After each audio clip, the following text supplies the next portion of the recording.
So welcome to the Startup Greece Talks. On this episode, I will meet Effie Salta from Medipass. Effie, welcome. Thanks for being here. Thanks for having you on that episode. Thank you for the invitation, Thanos. It's been a great pleasure that I'm here and I am able to talk about Medipass. So we will learn, before talking about Medipass and learn more about Medipass, I would like to share with us some more information about you, your profile, your background, and a great story in order to connect every single, let's say, spot, every single piece. Okay. First of all, I'm Effie Salta. I'm the CEO of Medipass.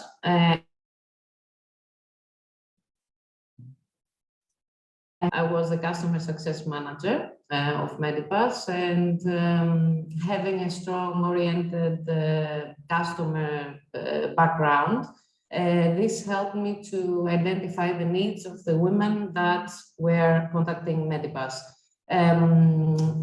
I've worked in many customer success positions in universities, in Teleperformance Greece as an advisor for Apple. And after that, in a bank, I have a background that it's a little bit confusing, I might say, but there is one common thing. I am very close to the customers. I'm strongly customer oriented. So since the current solution was developed during quarantine, I don't know if you want me to talk about Medipass right now, but it's connected with the company because I started as a success manager. And then the skill set that I managed to, I was given the opportunity to, yes. Okay. So how you come up with that idea? You said that something happened during COVID and you started on working on that. So could you share some more about that? It was developed during the quarantine, and after attending the Egg Acceleration program, we started having the idea and structure our thoughts more. It was a very nice program to participate in, and we had time to develop the idea. So basically, Medipass is a Fem-Tech startup company.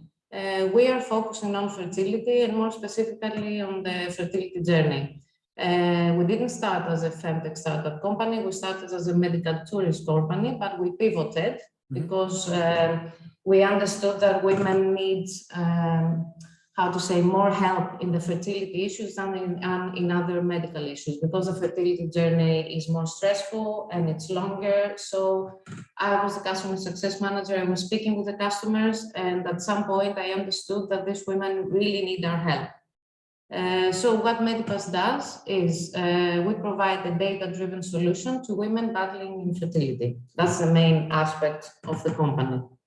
Okay, great. So I can see that, Fem-Tech, it's related on, you said that it's a Fem-Tech, it's, it can combine Meditechs, it's data. So what's the exact problem that you solve? I mean, what's the solution exactly for the customer? And I think that you have two sides, the one with the customers and the other one with the clinics. So could you describe that? We are on a B2B2C model. So we have customers and we are cooperating with clinics that are located in Greece for the time being. We intend to expand, of course, but for now our clinics are located in Greece. The main problem is on the B2C side, I would say, because the women struggle finding the right doctor. I mean, they always come to me, they say, help me, the clinics are many, the market is big and the clinics arise every day, more and more clinics arise every day. They all claim that they are the best, of course. I mean, the clinics themselves, when a woman goes to the clinic and they ask for success rates, all the clinics have the best success rates. They claim that they're the best. So the woman gets frustrated. She doesn't know who to believe. And when we manage to give them a data-driven journey and we manage to develop our doctor recommendation tool, it will be easier for them to select the right doctor, and that will maximize their efforts and for a successful outcome. The doctor recommendation tool is the main product of Medipass. Okay, so you said that your experience and your background is on the customer support and on that side. So you build the product according to the customers? Yes, we build the product according to the customers, because I have personally spoken with more than 1,000 women this past 2 to 3 years. And I realized that this is their main problem. They don't know which one to choose. Even in our platform, they're asking for my recommendation. Okay, they trust Medipass. They come in our platform and they say, okay, I see 5 doctors. Which one is the best for me? Of course, I am not a tool. I don't have all the rates in my mind, and I am objective. So if we manage to give them a tool that is 100% objective and it's data based, I think it will also reestablish the trust that is lost between women and the medical system and doctors at this point. So you said before that you made a pivot, and what makes you to make the pivot and change that direction?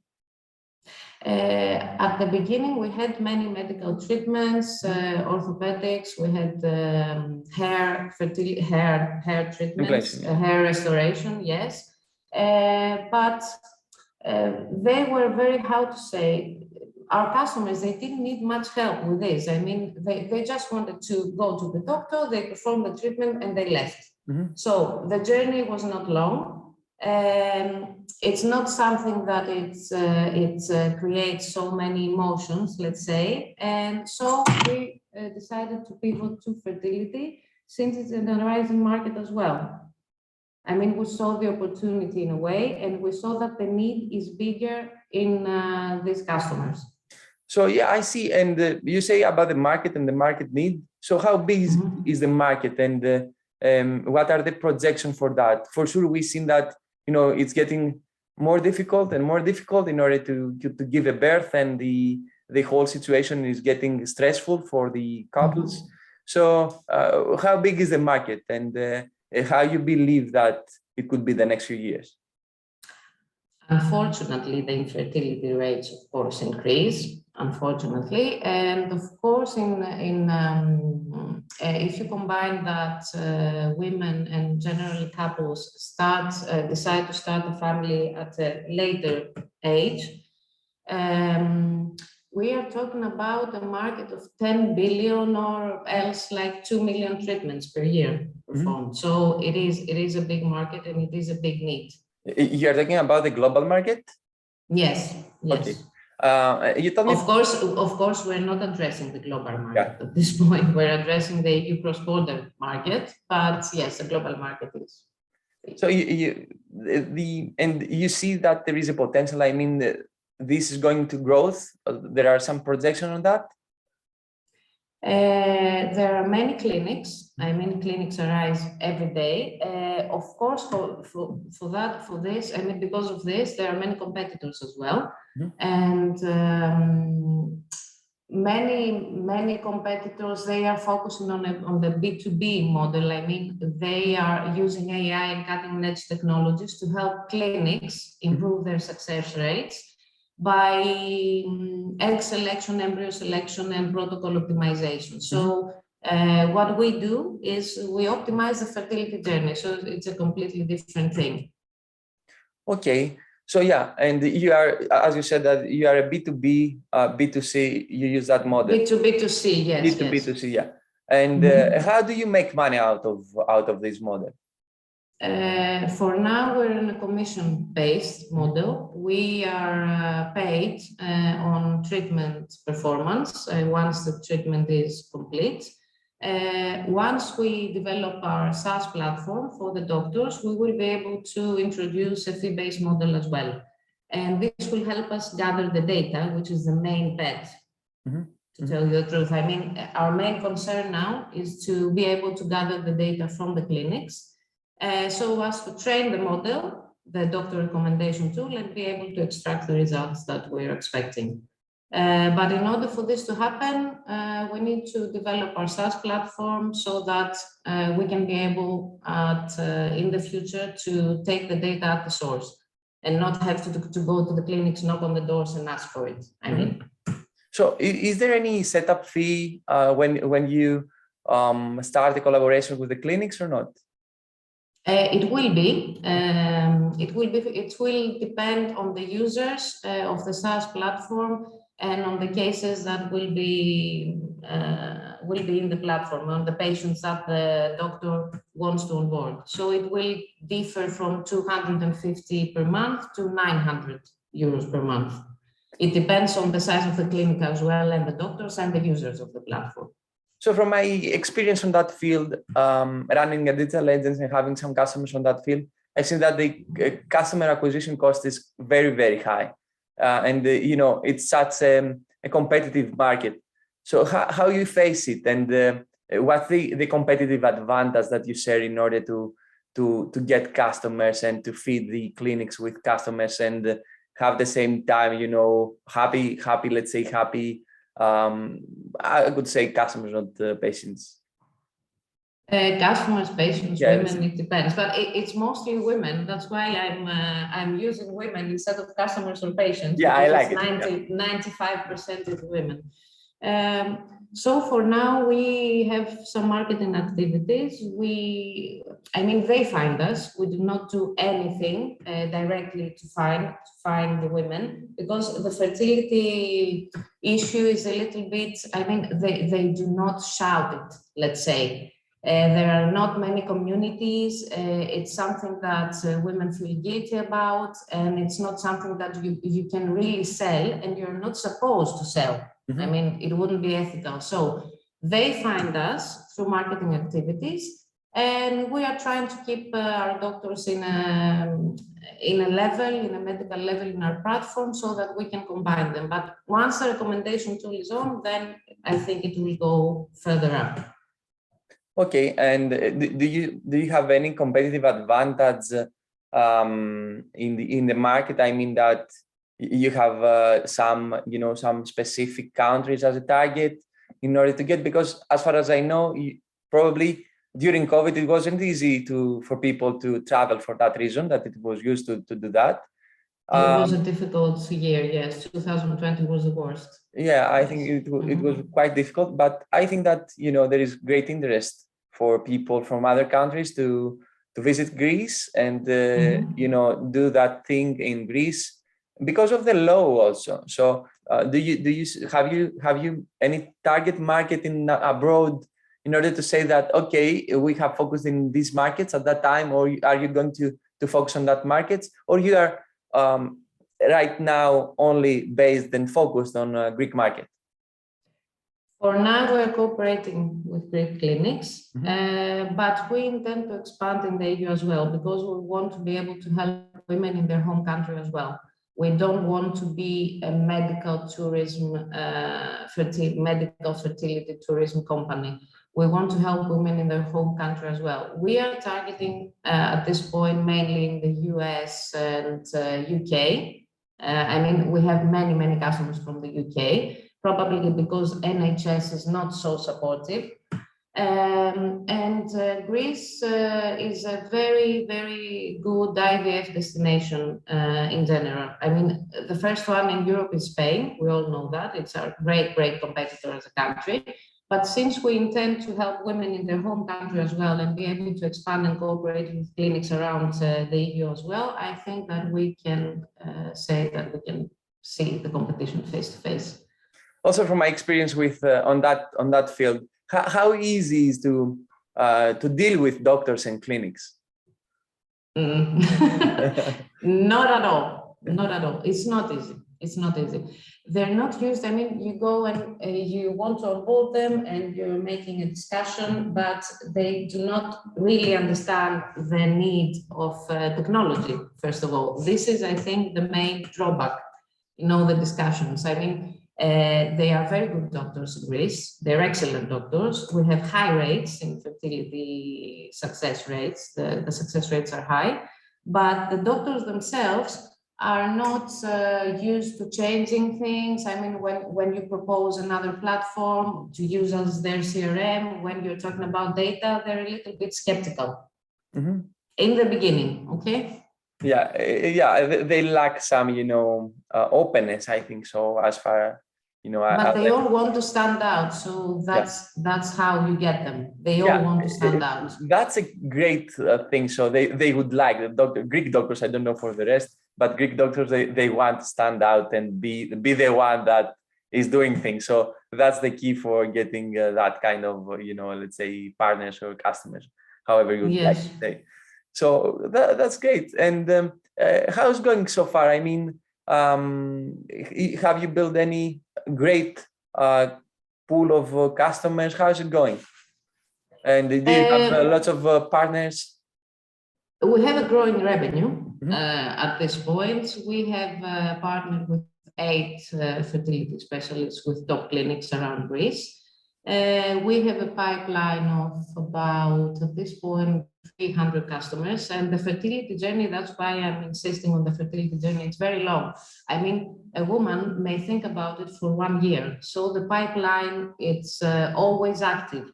We have women that I've been speaking with them since 2020, mid-2020. And they're still in the pipeline, they're still active, they're still searching for a solution. So we now have 300 women that are active. We have performed many treatments. We have performed 35 treatments until now. So we have a growing revenue. It was better than 2021 and even better than 2020. 2020 was a catastrophe, actually. But anyway, we managed to overpass this obstacle and we're here and we're growing. So how's the average cost of a treatment for a woman? You mean our profits? No. How much does it cost? The whole treatment, you mean? The whole treatment? The whole cost of treatment. You can find out, the way in order to get money out of it. So I think that it's needed to know, if we would like to know more about the market, what's the cost of a treatment for a woman to do that? For IVF, it starts from 3,000 euros, I would say. And it goes up to 4,000 euros, depending on the clinic, on the protocol, on the medication, And I think that there are more other services that these clinics offer, so can make the bill much higher than 3 or 4,000. Yes, but if you just focus on the treatment and you don't get the other services that this clinic offer, it's about that. But of course, there are fertility treatments that are more affordable, not IVF, and they start from around 2,000 euros. Yes. 2,000 euros. Okay. Yes. I see. So I think that there is a market. You can find profit out of it for sure. And the interesting thing is, have you think about building a community about it, or how you could gather women? Is it easy to get them to be together and discuss on issues like that? Is it something that you're thinking of? We are thinking of building a community, of course. We are trying to produce Venya. Our marketing manager is trying to produce content every week. I mean, 2 or 3 articles.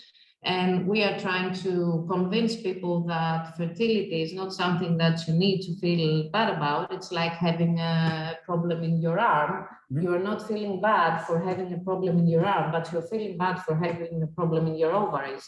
So we need to raise awareness on this matter. We're very, very strict on that fertility is a medical issue that you need to talk about, because all the stress affects fertility as well. Exactly.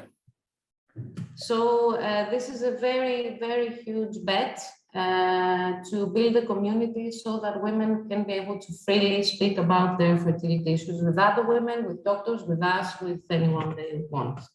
Okay, and as you said you talked about the marketing and the way that you face it. Could you talk more about the team? The team, yes. The team, we have our CPO, Nick Stasinopoulos. He is the go-to person in the company, and he is responsible to build the product, which is the main concern at this point. I mean, all our fundraising activities are for the product, and the use of funds will be 60% on the product. This doctor recommendation tool, I think, will make the difference, because it will be an objective tool for people, for women to select a doctor. It's very, very important. And Nikos is our CPO, he's responsible for the product. Venya is our marketing manager.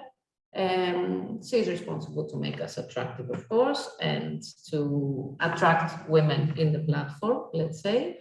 And we have two basic advisors, so the sales, he's on strategy, and we have a doctor as well, Dr. Kodovazanitis, that he is our health advisor, and Vivi, our operations manager. That's the team. Okay, great, Tima. And I think, on that level, I think the advisors could make the difference. Mm-hmm. Yes, of course. So it's quite important, the people that could open some doors and give you some access to the people that you are looking for. And as probably you are are you right now? Are you raising some money? Are you on that stage?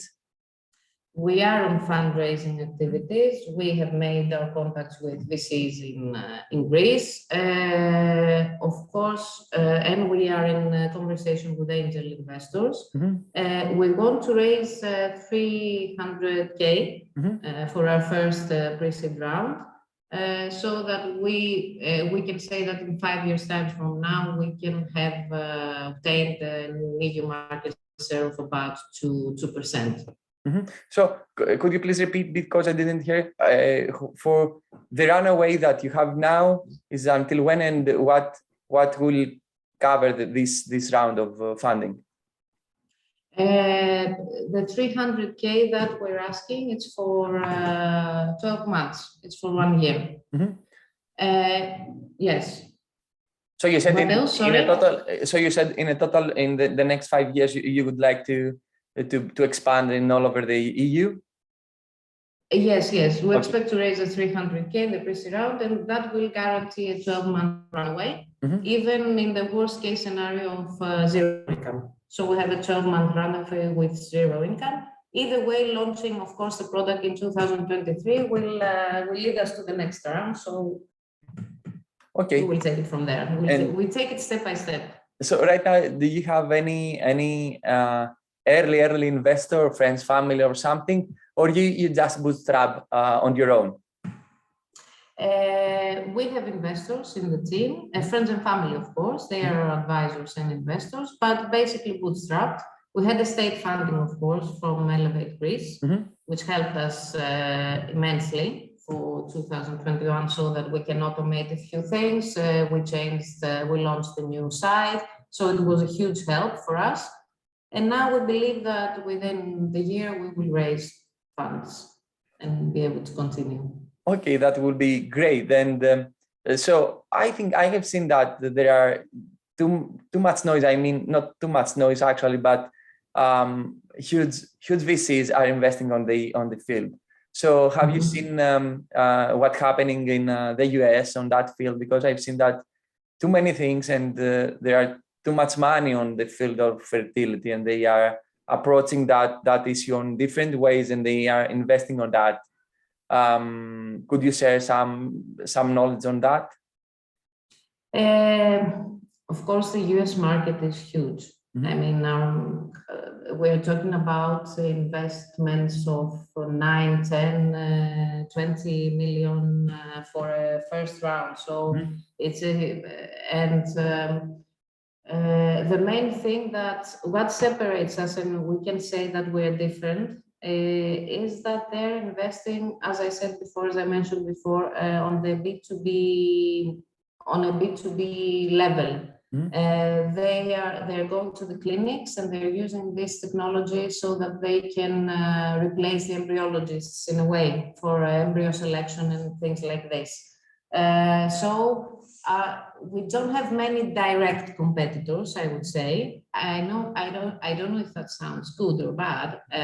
Direct competitors meaning that they want to really automate the whole fertility journey and the whole fertility aspect. But the US market is a very big market, and very difficult to intrude, to be honest. Yeah. But later on, of course, with the second round. And I think that that could show how the market in Europe could be, and the investments is used to follow the US market, the investments in Europe on such things, like in every sector, in every tech sector. So, okay, great. And what do you have any exit strategy? I mean, that right now you said that you are looking for the pre-seed round, and do you have any exit strategy, or you are looking for some clinics to be on board or some strategic investors?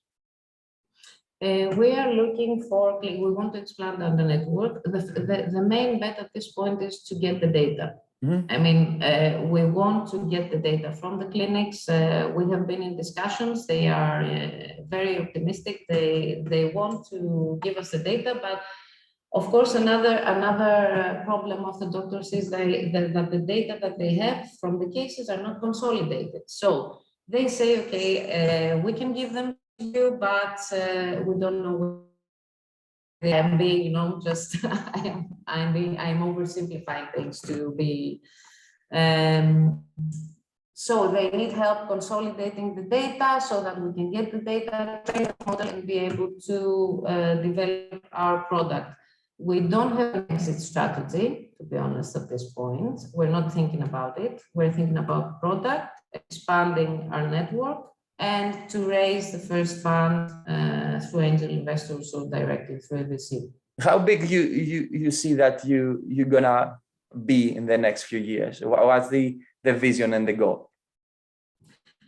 The vision is in 5 years' time, we're thinking about having on board the 200 clinics in our platform and having helped approximately 60,000 women worldwide. So this means about 2% of the EU market share.